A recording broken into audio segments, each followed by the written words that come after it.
Celui qui n'est pas avec moi est contre moi, celui qui n'amasse pas avec moi disperse. Si Dieu n'est pas Dieu de tout, il n'est pas Dieu du tout, appelez-moi Isaac, l'oracle du Seigneur. Bien le bonjour à vous et bon réveil matinal.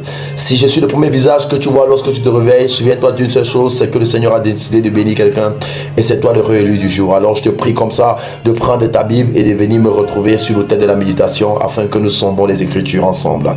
Aujourd'hui, ma capsule serait pour répondre à un frère qui m'a posé une question, c'est de savoir, bonjour pasteur, d'où vient le signe de croix? Est-ce qu'un chrétien doit faire le signe de croix?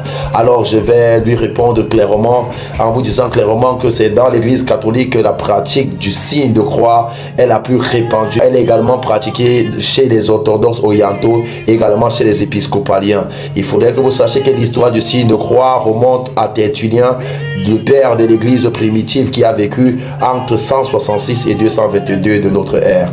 Tertullien donc a écrit en disant: lorsque vous vous réveillez, lorsque vous marchez, lorsque vous vous chaussez, lorsque vous prenez votre bain, lorsque vous allumez une bougie, lorsque vous allumez une lumière, lorsque vous prenez votre repas, vous pouvez vous marquer du signe de croix comme étant le remerciement comme ça là que vous faites à la divinité. Au départ, le signe de croix se faisait en traçant une petite croix sur le front avec un doigt, le pouce et l'index de la main droite. Et au XIe siècle, un roi nommé Henri est venu comme ça là recommander de marquer de la Sainte Croix les quatre côtés du corps en commençant par le front, la poitrine, l'épaule gauche et l'épaule droite. Les catholiques trouvent la justification du signe de croix principalement dans de nombreuses années de tradition d'église et aussi en Exode le chapitre 17 du verset 9 au verset 14 où il est clairement dit que Moïse dit à Josué d'aller prendre les hommes de combat pour aller combattre les Amalécites, tandis que lui personnellement devrait monter sur la montagne avec Hur et Aaron. Lorsque Moïse levait les mains, quelque chose se passait, la victoire était Israël. Lorsqu'il baissait les mains, Israël perdait le combat. Et également dans Apocalypse le chapitre 7 au verset 3, Apocalypse chapitre 9 au verset 4 et Apocalypse 14 au verset 1. Bien que ces passages parlent d'un signe sur le front pour la protection contre le jugement de Dieu, ils doivent être comme ça là, interprétés à la lumière de leur contexte. En tenant compte de ce contexte, il n'y a aucune raison de croire que l'un de ces versets prescrit clairement le signe de croix ou encore le rituel de la croix sur le corps d'un individu.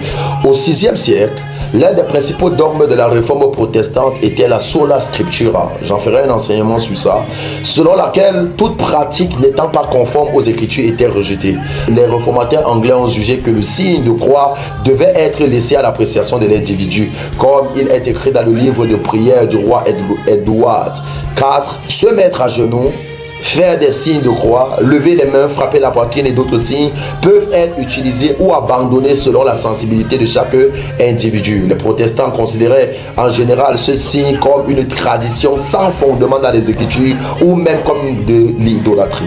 Il a donc été abandonné par la plupart d'entre eux. Bien que la Bible ne nous demande pas de faire de signes de croix, ceci n'est pas dénué de symbolisme biblique. La forme du signe rappelle la croix de Christ. Dans le passé, ce signe était également considéré comme une représentation de la Trinité, Père, Fils et Saint-Esprit. Par la foi au Seigneur Jésus-Christ et en sa mort substitutionnelle sur la croix, le salut a été gratuitement accordé à toute l'humanité. La Trinité est la doctrine de la divinité, un Dieu existant en trois personnes distinctes. Ces deux doctrines sont fondamentalement aussi bien pour le catholique que pour le protestant et sont certainement bien fondés sur la Bible. Le signe de croix a été à certains niveaux associé à des pouvoirs surnaturels comme celui de repousser le mal et chasser les démons. Cet aspect mystique du signe de croix est totalement faux et n'a aucun fondement biblique. Hormis l'aspect mystique, faire le signe de croix n'est ni bon ni mauvais et peut être positif s'il sert à rappeler la croix de Christ et ou la Trinité. Malheureusement, ce n'est pas toujours le cas et beaucoup de gens effectuent simplement le signe de croix ou encore le rituel sans savoir pourquoi ils le font. Alors, pour terminer, le signe de croix n'a aucunement un fondement biblique ou encore un fondement chrétien.